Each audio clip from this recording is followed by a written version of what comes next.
D'ici dans vos oreilles. Bienvenue au balado Voir grand, enregistré dans le cadre du forum du même nom. Aujourd'hui, j'ai la chance de recevoir Nika Deslauriers. Nika qui a complété en 2006 un baccalauréat en relations publiques à l'UQAM, qui ensuite a commencé à s'impliquer auprès de Québec solidaire comme attachée de presse bénévole, qui a ensuite été sur le comité de coordination nationale de Québec solidaire, chercheuse à la chaire de recherche du Canada, attachée politique d'Amir Kadir pendant 6 ans et maintenant présidente de Québec solidaire. Nika, bonjour et merci d'être là. Merci beaucoup, bonjour. Donc aujourd'hui, je veux comprendre la collaboration entre les partis politiques et le communautaire. Ça marche comment? Parce qu'on sait que le communautaire collabore avec le politique, que c'est comme ça qu'on fait avancer les causes. Mais moi, personnellement, et comme beaucoup de gens qui nous écoutent sans doute, j'ai aucune idée comment ça fonctionne. Donc commençons par la base.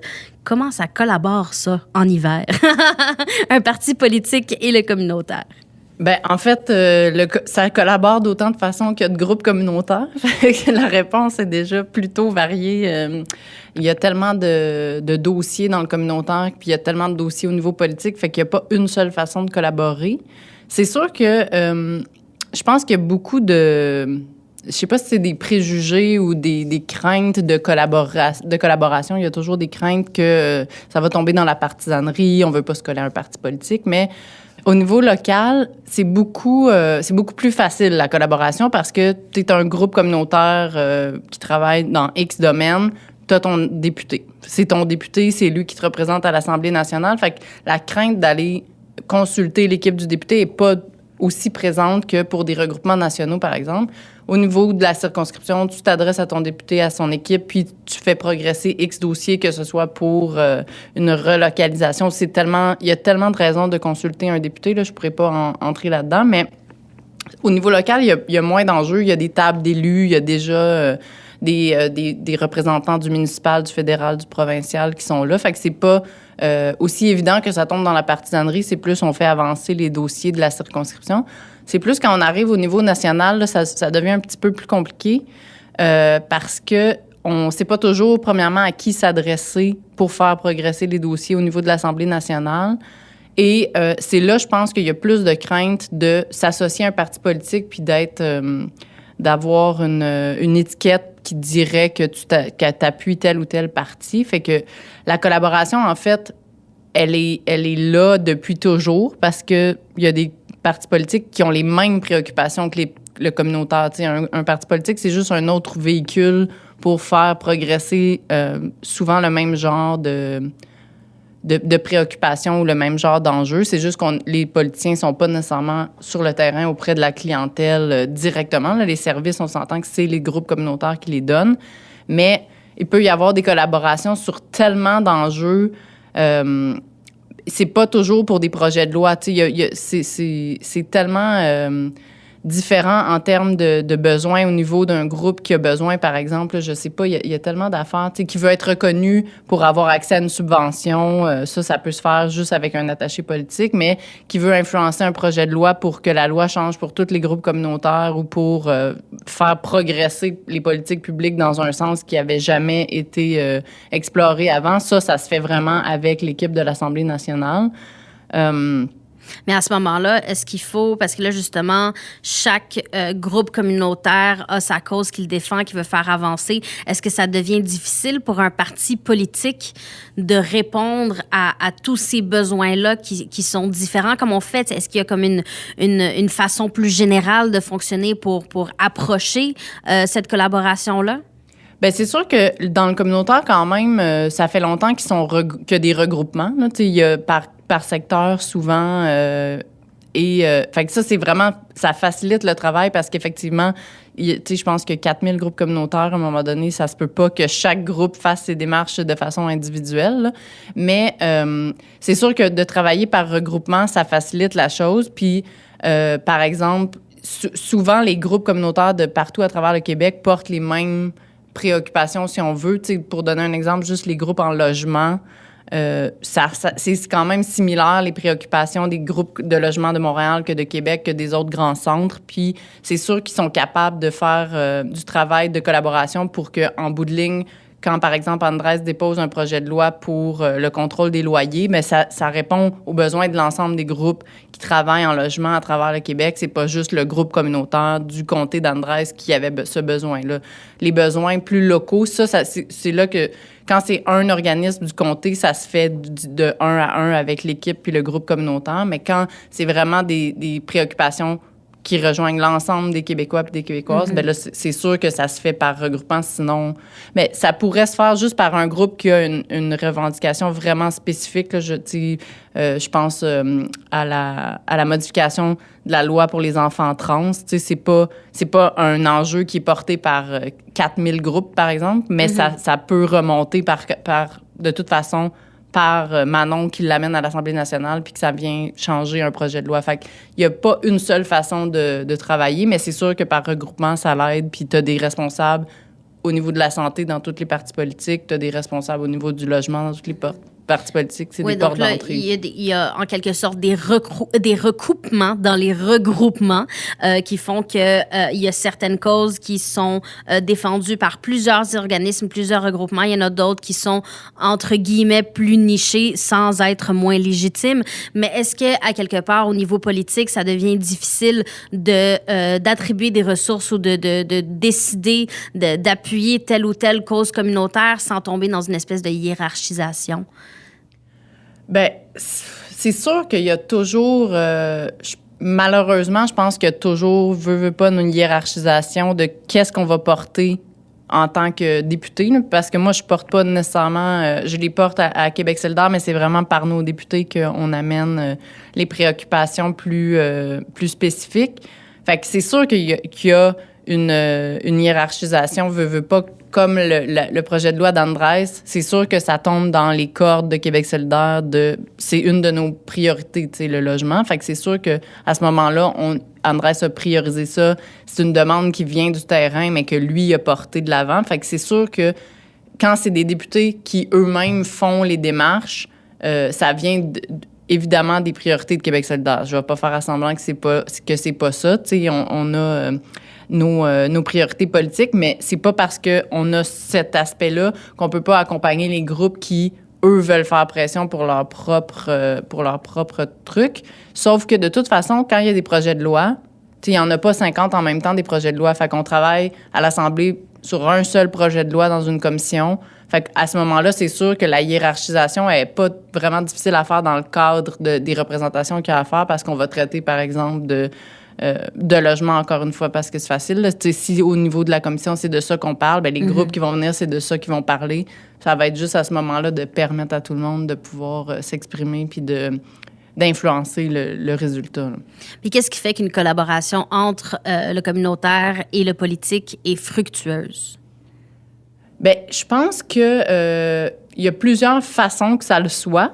Les attachés politiques puis les députés connaissent bien la machine. Fait qu'ils savent comment peser sur quel bouton pour influencer l'agenda du gouvernement. Nous, on est à l'opposition, fait que je vais parler de cette perspective-là, mais c'est sûr qu'on connaît le processus, on peut les accompagner. On peut accompagner un groupe, par exemple, qui veut faire une représentation X pour influencer un projet de loi sur la sécurité alimentaire. On va savoir c'est quoi le processus, qui contacter, quel député de l'opposition contacter, qui au gouvernement contacter, à quel programme appliquer pour avoir une subvention. Fait que ça peut être une forme de collaboration fructueuse de demander un appui dans le processus pour s'assurer d'avoir les meilleurs résultats selon ses besoins.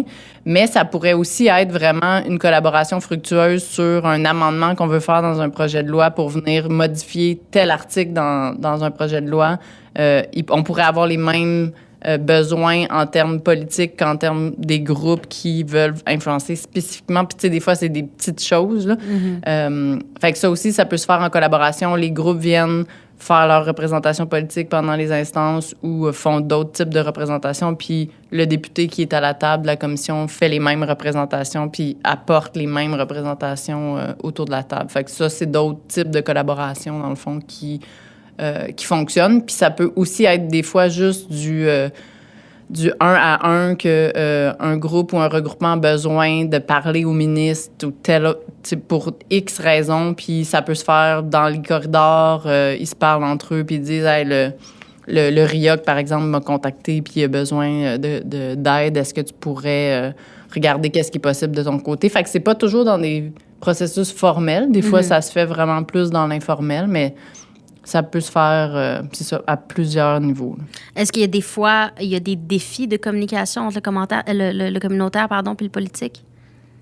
Ben oui, c'est sûr. Je pense que, tu sais, c'est comme dans tout. Là. Je suis pas sûre que tous les groupes communautaires connaissent bien tous les rouages de l'Assemblée nationale, puis du fonctionnement, puis des processus, justement. Là. Fait que je pense pas qu'ils savent nécessairement toujours quoi demander comme aide, puis que ça peut nuire autant, en fait, au groupe qu'aux députés, parce que tu essaies d'aider, mais tu... Ça se traduit concrètement, ça se traduit comment, mettons, un organisme veut demander quelque chose, qu'est-ce qui fait que dans sa communication, ben ça va pas être réaliste ou adapté au rouage de l'appareil politique, disons? Ben, ça peut être juste parce qu'il peut avoir vraiment plusieurs raisons, mais il pourrait ne pas tomber dans la bonne catégorie d'aide auquel il pense qu'il a droit. Tu sais, des fois, c'est comme de l'identification de besoins qui se fait pas nécessairement sur exactement sur ce que les programmes offrent. Tu sais, des fois, il y a comme les ministères, puis vous le savez sûrement un peu, là, mais tu sais, les programmes sont limités, puis il faut qu'il y ait X critères, puis je pense que des fois, il y a un manque d'adéquation entre ce que le communautaire perçoit, qu'est-ce qu'il est, puis qu'est-ce qu'il fait, puis le programme auquel il correspond. Ça veut pas nécessairement dire que c'est la bonne catégorie. Fait que ça peut être un frein. Mais sinon, aussi de pas s'adresser aux bonnes personnes de la bonne façon, je pense que ça, c'est comme le plus gros frein. Fait qu'au final, le communautaire a besoin du politique qui maîtrise ces rouages-là et ces petites cases qu'il faut remplir pour arriver à avoir de l'aide du politique pour aider le communautaire à maximiser ses ressources, disons. Alors, comment on améliore cette communication-là entre le communautaire et le politique pour éviter que ça tombe comme ça dans des cracks? C'est une bonne question. Comment on améliore les communications? Je pense il faut, premièrement, pas hésiter à juste demander un soutien dans c'est quoi la meilleure façon pour obtenir qu'est-ce que le groupe a besoin. Je parlais avec la responsable aux travaux à l'aile parlementaire, puis elle me disait que en termes de projet de loi, le communautaire, c'est un peu, comme Québec solidaire, là, on essaie des bons élèves, on est des personnes éthiques, fait qu'on fait les choses dans les règles, on a une perception de ce qu'on doit faire, fait que peut-être on va s'adresser à notre député ou on va vouloir être invité sur une commission parlementaire, puis on va penser que c'est la seule façon d'influencer. Mais il y a plein d'outils maintenant qui existent puis qui sont peut-être un petit peu moins attirants là, au départ, d'écrire des courriels ou d'utiliser le site web de l'Assemblée nationale.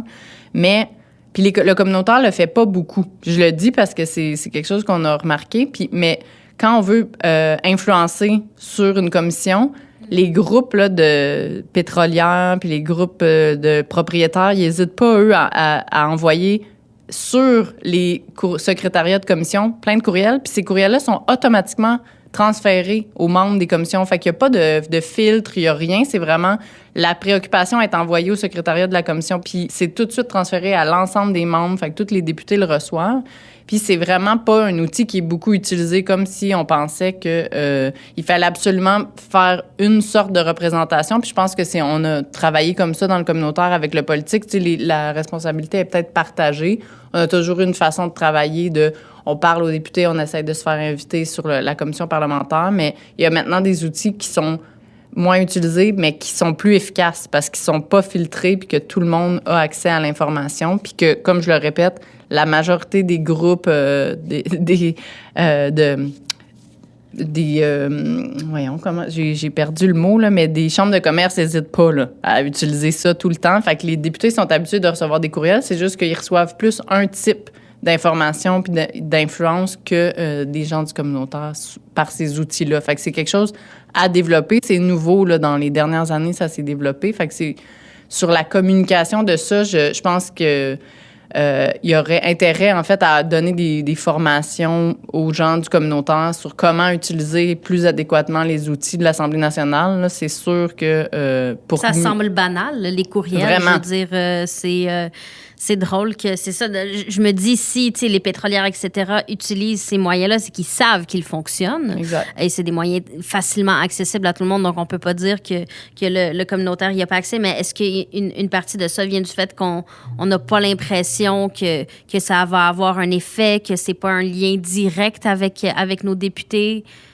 Oui, je pense que ça vient de ça. C'est ça, je pense que ça vient d'une tradition de comment on travaille depuis longtemps, que tu t'assois, tu rencontres les ministres, tu rencontres les députés, tu essaies de les convaincre de la valeur de ta cause, puis c'est très humain de vouloir travailler comme ça, puis c'est vrai qu'on l'a fait depuis toujours, de faire progresser nos choses de cette façon-là, mais on nous a pas assez...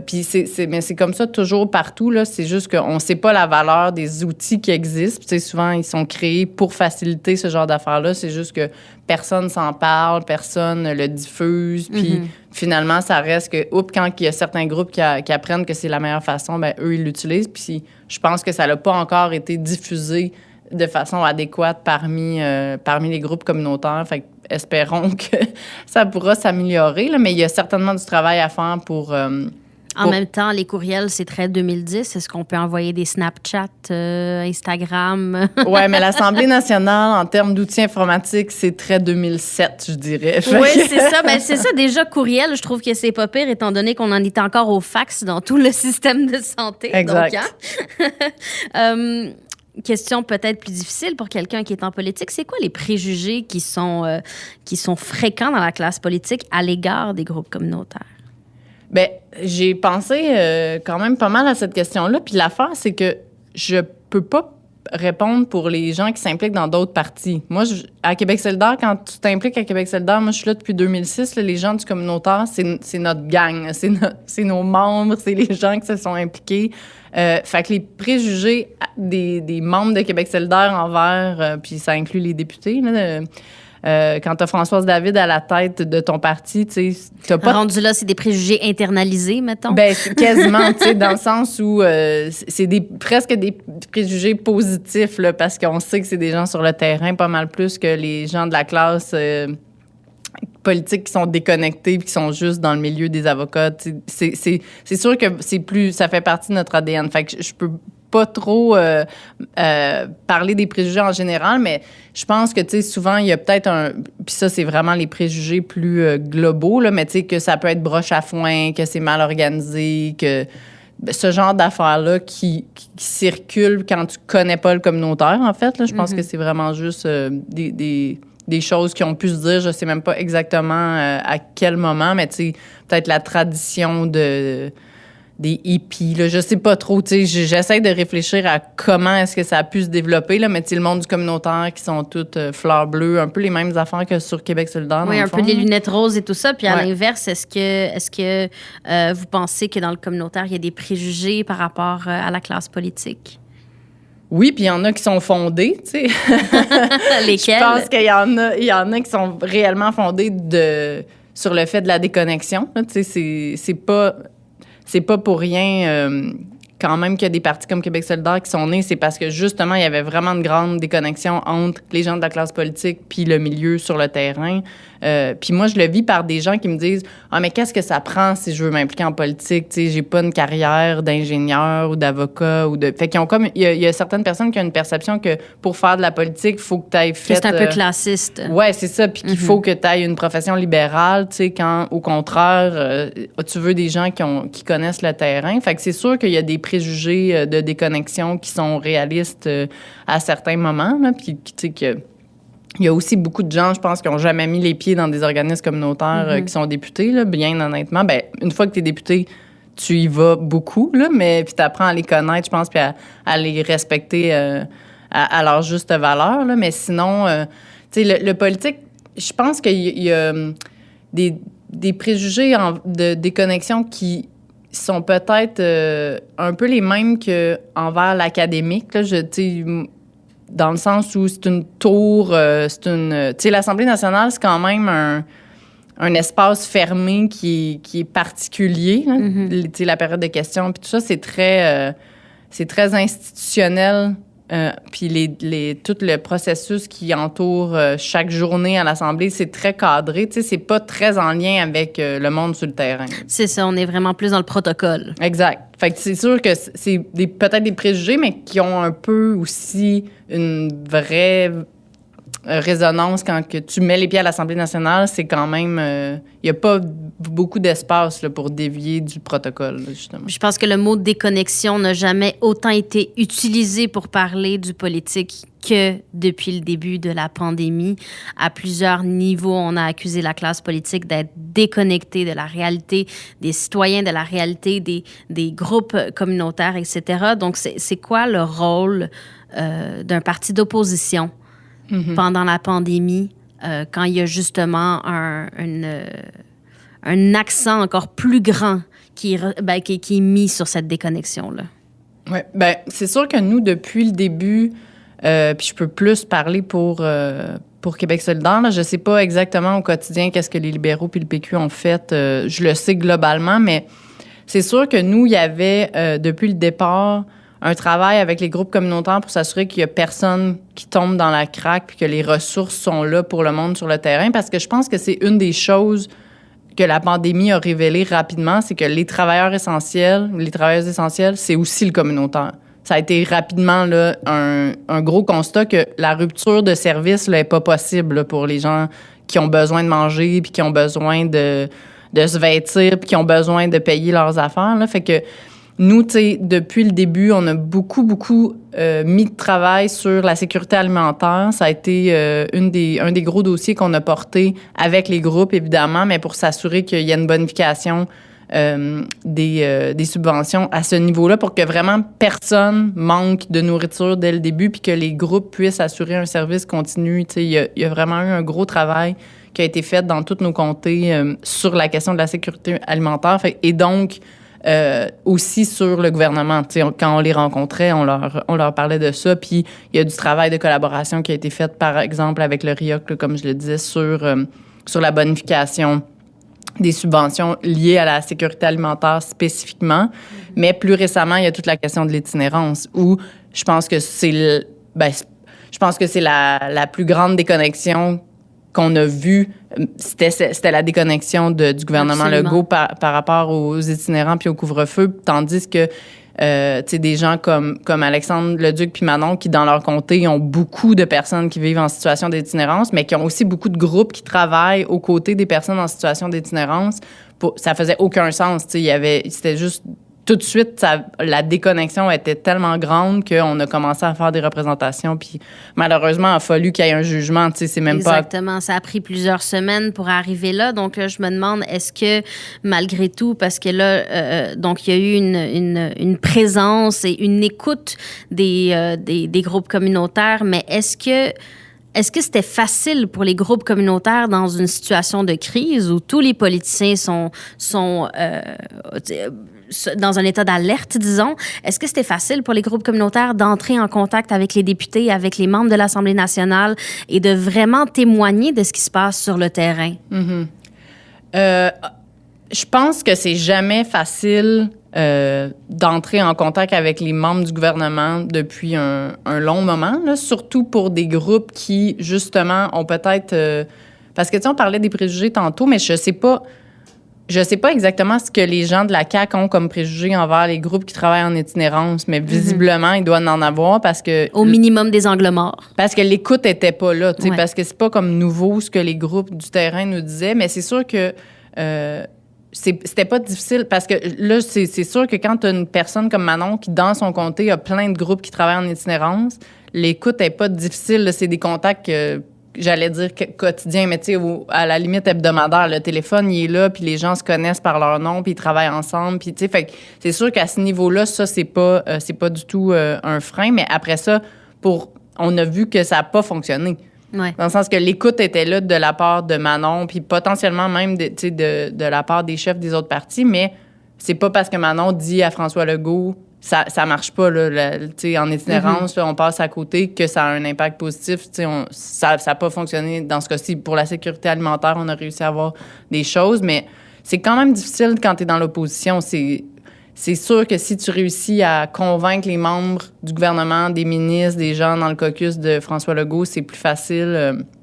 Je pense que ça a toujours été comme ça, là, le parti au pouvoir. Il y a de l'écoute pour certains groupes, pas mal plus que d'autres, là, malheureusement. Fait que ça a témoigné d'une déconnexion non seulement entre le communautaire et le politique, mais carrément une déconnexion interne parce que là, il y avait une difficulté même entre les partis politiques à faire passer des idées que, je veux dire, de l'extérieur, du point de vue, tu sais, simplement citoyen, moi qui ne suis aucunement impliqué politiquement, c'est difficile à rationaliser, c'est difficile à comprendre qu'il y a des idées comme ça qui semblent pourtant si évidente. Je veux dire, un couvre-feu, ça consiste à rentrer chez soi. Et si on n'a pas de chez soi, ben on peut pas répondre au couvre-feu. Mais c'est sûr que ça revient un peu à ce que je disais tantôt. Tu sais, il y a aussi... puis là, c'est vraiment de l'hypothétique, mais on peut penser que dans sa garde rapprochée à François Legault, il n'y a pas tant de travailleurs du communautaire. Mm-hmm. C'est quand même... je le dis comme ça parce que quand toute ta vie... Tu sais, quand je vais parler de Manon parce que c'est sûr que je connais plus elle, mais tu viens d'un groupe de femmes, c'est tes anciens collègues, c'est des gens que tu respectes leur jugement. Tu as été ces travailleuses-là sur le terrain. Fait que quand ils t'appellent pour te dire « Hey, Manon, là, ça marche pas », il y a une écoute qui est pas forcée, c'est juste... C'est le gros bon sens. Fait que quand tu es entouré toujours du même genre de personnes, de chefs d'entreprise ou de personnes qui travaillent dans le privé, bien, la déconnexion est pas forcée. C'est juste qu'elle est là, elle est ambiante. C'est ton entourage qui fait que tu n'es pas habitué de côtoyer ce genre de personnes-là. Fait que est-ce que c'est-tu de la mauvaise foi ou c'est juste que... Elle est comme en sourdine de toutes les décisions. Exact. Il y a personne de mauvaise foi qui se dit aujourd'hui, on va taper sur tel groupe de personnes marginalisées. Donc, au final, on revient à un enjeu de représentation. La représentation des personnes issues du communautaire dans la classe politique, chose qu'on voit peu premièrement dans le parti au pouvoir, mais même dans les partis politiques en général. Absolument. Qu'est-ce qui fait que Québec solidaire a une aussi grande représentation du communautaire au sein même de ses rangs? Bien, c'est parce que c'est des choses historiques. C'est un passé. Québec solidaire est né puis avant la création de Québec solidaire. Là, on parle de personnes qui sont impliquées politiquement depuis, je sais pas, mettons, on va dire le milieu des années 90, mais c'était sûrement avant ça. Là. Quand on pense à des gens comme François Saillant, là, François Saillant, déjà dans les années 80, il savait qu'il n'y avait aucun parti politique qui allait représenter les droits des personnes au niveau du logement. Mm-hmm. Puis François a été au cœur de la création d'Options citoyennes avec Françoise. Puis moi, c'est sûr que quand je militais avec des gens comme François, puis Françoise, en fait, les deux, François Saillant et Françoise David, c'est ce qu'ils nous disaient. Ils étaient tellement découragés de la classe politique qu'ils se sont dit... On n'est pas représenté nulle part. On va être obligé de créer un parti politique si on veut que cette voix-là soit représentée à l'Assemblée nationale. C'est l'ultime moyen de se faire représenter. Puis je pense que c'est aussi après des années d'échecs de représentation ou de micro-gains, puis même de recul dans certains cas. Tu travailles toute ta vie pour avoir des gains, puis à chaque fois, c'est à recommencer. Fait que c'est sûr que ça fait partie de l'ADN de Québec solidaire, ça, du communautaire, du milieu syndical.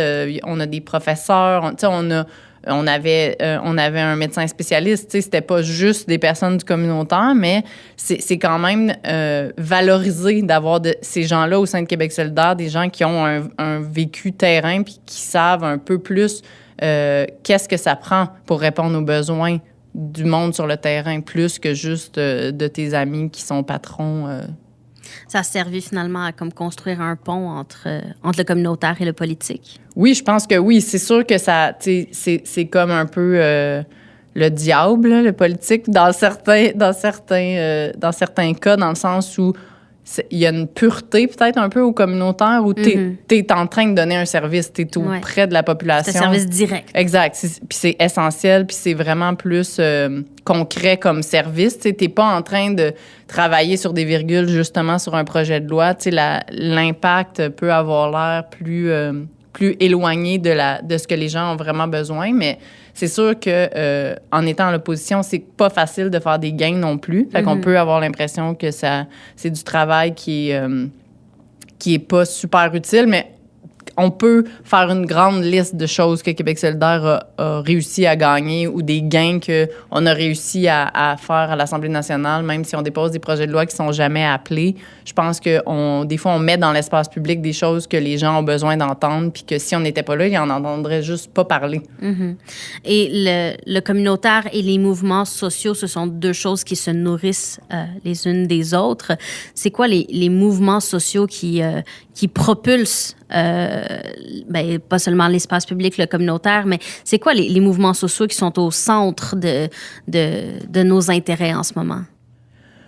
Bien, c'est sûr qu'en ce moment même, on est dans la pandémie, fait qu'on peut pas faire à semblant que tout le système de santé qui est porté à bout de bras par nos travailleuses essentielles et le communautaire, là, je les inclus dans les travailleuses essentielles. C'est sûr qu'il y a du travail à faire là-dessus. Ça fait, c'est pas une grosse nouvelle. Fait que ça, c'est sûr que ça va être présent, je pense, dans les prochaines années parce qu'on a vu l'échec des politiques des dernières années. Mais toute la question environnementale, évidemment, va continuer, je pense, puis était dans les dernières années centrale, puis va continuer de l'être parce que... Et on sent qu'elle a un peu été mise de côté pendant... Oui. Bien, malheureusement, parce que puis ça, c'est sûr que ça va peut-être prendre du temps avant de se relever. J'espère pas. Peut-être que c'est le contraire, puis que je me trompe, puis que tous les militants environnementaux vont vouloir ressortir dès demain. Mais c'est sûr que c'est pas facile de faire de la militance en pandémie quand tu es habitué de faire des manifs, d'aller à la rencontre, de faire des occupations de bureau, de commencer à faire des manifs en ligne, puis des envois de courriel. À un moment donné, tu sais, c'est quand même un petit peu limité, puis pas super motivant, là, je le comprends. Fait que de notre côté, toute la question économique. Donc là, on va parler de se relever économiquement qui va peut-être servir d'excuse à fermer les yeux sur l'enjeu environnemental parce que, bon, il y a eu les pertes, il y a eu tous les commerces qui ont dû fermer, qui n'ont pas pu fonctionner pendant la pandémie. Et donc, est-ce que l'après-pandémie va être une excuse pour mettre une pause, un petit peu, mettre un frein sur l'avancement des politiques environnementales qui étaient déjà très petites par rapport à la grosseur du défi, mettons. Mais ces mouvements sociaux-là, dans le contexte de la pandémie, mais surtout de l'après-pandémie, quand les choses vont reprendre, comment on fait en politique pour élargir leur répertoire d'action? Bien, en fait, moi, je pense que... Parce que encore là, c'est un choix que le gouvernement en place va avoir à faire, mais il n'y a aucune raison politique qui fait que on devrait mettre sur pause la cause environnementale et autres causes. On devrait plutôt saisir ces opportunités-là pour se relever, justement, là, de la crise. Autant au niveau du logement social, par exemple, quel meilleur moment que de créer du logement social, puis il n'y a aucune raison pourquoi que les logements sociaux qu'on crée sont pas verts, sont pas... on est capable de faire des chantiers de rénovation, on est capable de faire tellement de choses qui vont créer de l'emploi, mais qui vont à la fois vraiment aider au niveau environnemental, puis qui vont permettre à des gens d'avoir des logements accessibles puis moins chers. Il y a toujours... après ça, on pourrait faire d'autres choix économiques. C'est ça la question. Où est-ce qu'on va mettre notre argent? C'est toujours la question. On peut penser à la culture, là, qui est le parent pauvre depuis toutes les... je sais pas quand, en fait, le début de... Tellement longtemps qu'on se souvient plus quand. Mais puis quand c'est prouvé que chaque dollar investi en culture a des retombées parce que je pense qu'il y a une mauvaise connaissance du milieu culturel que quand tu donnes une subvention à un artiste, bien souvent, il paye comme 12 personnes à côté avec des salaires qui sont quand même beaucoup moins élevés que si tu payes des patrons de grandes compagnies, mais tu fais vivre une équipe de tournage, de studio, de spectacle, de techniciens, tu sais... Absolument. Puis on est quand même dans une période où on ne peut pas être en contact physique rapproché avec les gens. Donc, la place de la culture là-dedans, la place d'être connectés les uns aux autres par autre chose que la présence physique, par une espèce d'identité commune, de rêve, de faire avancer ces idées-là. Donc, il y a comme un manque qu'on ressent face à la culture en temps de pandémie. Donc, pour élargir ce répertoire d'actions-là, après, mettre des bouchées doubles en question quand il est question d'environnement, se donner les moyens de mettre ces enjeux-là de l'avant. Outre ça, qu'est-ce qu'on fait pour que ça se répercute dans les groupes communautaires, que ce soit pas seulement une théorie politique, mais que vraiment sur le terrain, on se dise, OK, là, notre champ d'action est agrandi par le fait qu'en politique, il s'est fait ça. Bien, je pense qu'une des problématiques, puis une des choses qui a fait que au début de la pandémie, la précarité des groupes communautaires était déjà présente. Fait que déjà, si les groupes communautaires avaient été dans une situation moins précaire, puis évidemment là, qu'il y a plein de scénarios différents, c'est pas tous les groupes qui sont au même endroit, mais quand tu es dans une situation moins précaire, tu peux plus facilement te retourner de bord puis donner un service. Quand tu es déjà en train d'essayer de survivre, c'est pas mal plus difficile de mettre des bouchées doubles, justement. Fait que dès que la crise, elle arrive, ça ébranle de façon beaucoup plus... Il n'y a pas de marge de manœuvre. Il n'y a aucune marge de manœuvre, exactement. Puis je pense que c'est ça qui s'est passé, puis c'est ça qu'on a vécu. Tu sais, déjà, on arrivait à peine à répondre aux services, les travailleuses étaient épuisées... les travailleurs épuisés. On essaie de donner des services, mais il y a aussi tout le stress qui vient avec la pandémie pour les travailleurs du communautaire. Là, c'était pas juste dans le milieu de la santé, dans les hôpitaux. Tu sais, tous les gens qui donnaient des services eux-mêmes étaient en contact avec des gens potentiellement contaminés.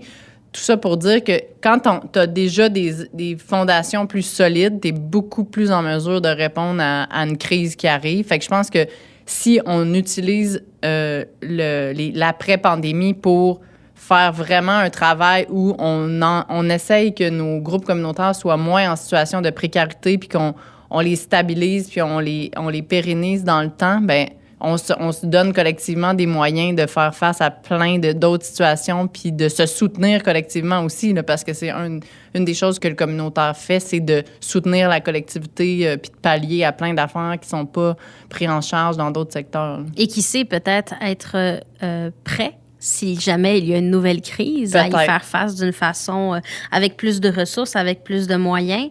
Qu'est-ce que Québec solidaire souhaite pour le Québec d'après-pandémie? Oui, bien, c'est drôle parce qu'on lançait ce matin, en fait, notre plan de relance qui s'appelle « Se relever ensemble ». Fait qu'on souhaite plein d'affaires, mais je pense qu'on souhaite surtout pas aller vers l'austérité. Je pense que c'est notre plus grand souhait pour tout le Québec. Là, il paraît qu'on va avoir une relance économique sans austérité. Bien, y croyez-vous? Faut le voir pour le croire, comme on dit. Mais c'est sûr que, bon, pas d'austérité, puis justement d'oser investir dans soi-même, je pense que c'est le moment... Mais on fait comment ça, se relever d'une pandémie sans l'austérité? Ah, mais il y a plusieurs façons de le faire pour aller chercher des revenus. Là, si on est dans le concret, ça, c'est juste de l'audace politique mal placée, si je dirais, là, des dernières années. Là, c'est juste que tu peux faire des choix complètement différents puis avoir une colonne de revenus qui est vraiment intéressante. J'ai tellement d'exemples, mais Ferment Québec, pour moi, c'est le plus grand manquement qu'on a jamais fait au Québec, en termes d'aller chercher des revenus pour le milieu de la santé. Là. Il y a d'autres pays comme la Nouvelle-Zélande qui l'ont fait puis qui négocient leurs médicaments. Puis c'est pas des méthodes de gauche, là. C'est la droite capitaliste de la Nouvelle-Zélande qui s'est rendu compte qu'ils se faisaient avoir par les pharmaceutiques puis qui ont décidé juste, avec l'offre et de la demande, de négocier le prix des médicaments. Fait que pourquoi est-ce qu'on le fait pas au Québec? Il y a aucune raison de nous dire que c'est pas viable de faire ça. Fait que ça, c'est une seule façon d'aller chercher de l'argent, mais il y a plein de façons d'aller chercher de l'argent. On peut penser juste à la taxation des GAFAM qu'on fait pas puis on trouve plein d'excuses pour pas le faire, là, mais les Google, Amazon, Facebook de ce monde, comment ça se fait qu'on taxe pas davantage les entreprises qui sont extra polluantes au Québec puis qui non seulement nuisent à la lutte au changement climatique, mais qui en plus font juste s'en sauver sans payer leur juste part d'impôts.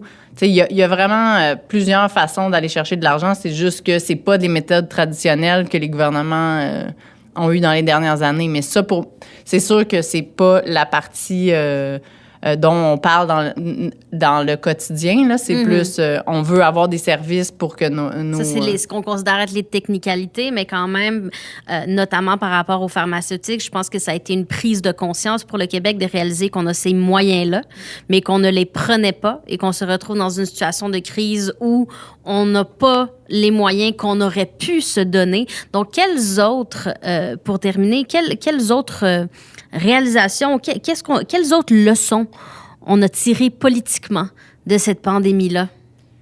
Bien, c'est sûr que les pharmaceutiques, c'est une leçon quand même importante, mais je pense qu'il y a une des leçons qui, j'espère, va rester, c'est qu'on peut pas sous-investir dans le soin qu'on donne à nos personnes âgées, de façon très claire. Là, c'est honteux qu'est-ce qu'on a fait, puis c'est le bilan à ce niveau-là au Québec et à travers le monde vraiment honteux, là, pour le dire comme ça. Puis c'est pas nouveau, là. On le savait, les infirmières puis les préposés qui travaillent dans les CHSLD là, nous le disaient quand je travaillais pour Amir en 2009. Ils nous le disaient, là, ils étaient déjà à bout, puis la méthode Lean, ça les rendait sur le bord du burn-out de façon permanente, puis il y avait un ratio qui avait pas de bon sens. Fait qu'on peut pas faire semblant que, mon Dieu, ça a pété, mais on le savait depuis longtemps que ça allait pas fonctionner, là. C'est juste que quand tu es au bord du gouffre, là, la moindre petite crise fait que ça explose, puis c'est ça qui est arrivé. Puis je pense que c'est un peu les mêmes choses en sécurité alimentaire qu'on a vécu. Tu sais, ça peut se transposer à plein d'autres niveaux que justement le communautaire s'est relevé les manches puis a travaillé en collaboration les uns avec les autres pour pallier aux besoins de la population sur le terrain, là. Mais il y avait plein d'affaires qui étaient juste sur le bord d'être révélées. Puis c'est juste que, oups, une petite crise, puis ça s'est mis à jour parce que ça tient plus. Là, le genre de petit voile est disparu rapidement parce que c'était juste, il fallait survivre maintenant, là. Fait que c'est sûr que, le soin aux aînés, comme je le disais, la sécurité alimentaire, pour nous, c'était un des gros dossiers là, sur lequel on a travaillé. Sinon, il y en a, je pense qu'il va falloir revoir plein d'affaires, tu sais, par rapport au travail, aux droits des travailleurs avec les nouvelles choses qui s'en viennent sur le télétravail, là, tu sais. Je pense que le poids sur les femmes a été encore plus identifié sur toutes les travailleuses qui se mettent à travailler à la maison, puis que finalement, la charge mentale est encore pire parce que tu as en plus les enfants à gérer pendant que tu fais ton Zoom, justement. Puis ça, tu sais, on n'a pas beaucoup parlé de ça, mais les outils puis les ressources qu'on a données à ces gens-là, tu sais, c'était pas beaucoup, là, l'adaptation. Ça dépendait des milieux dans lesquels les femmes travaillaient, mais c'était vraiment inégal. Ça a agrandi en quelque sorte les besoins pour des services communautaires chez les femmes, mais ça n'a pas agrandi nécessairement le champ d'action des groupes communautaires. Donc, on se retrouvait finalement avec plus de personnes qui avaient besoin de services, mais pas plus de services à donner. J'aime que vous avez dit qu'il y a eu au travers de ça beaucoup de solidarité au sein des groupes communautaires qui ont permis de passer au travers de ça. Est-ce que pour 2021 et la suite, on se souhaite en politique une solidarité inspirée de celle des groupes communautaires? C'est sûr que c'est toujours ça qu'on souhaite, là, honnêtement. Oui, on peut se souhaiter ça surtout pour répondre aux besoins des populations, là. Tu sais, c'est pas de façon individuelle que je souhaite ça pour les politiciens. C'est plus que si ça peut réellement permettre à la population d'avoir les ressources dont ils et elles ont besoin, effectivement. Là. Après ça, je l'ai pas vécu souvent, là, fait qu'on peut rester sceptique, mais c'est sûr que c'est ce que je souhaite à tout le monde. Merci, Nika. Puis on va inviter les groupes communautaires à envoyer des courriels. On a appris que c'est un moyen très, très accessible et très efficace, mais qu'on ne prend pas suffisamment. Envoyez des courriels à vos députés. Ils sont à l'écoute et on va faire avancer les choses comme ça. Merci beaucoup pour cet entretien. Ça fait plaisir. Vous venez d'écouter l'un des 7 épisodes du balado Voir grand, en marge du forum organisé par le Réseau québécois de l'Action communautaire autonome.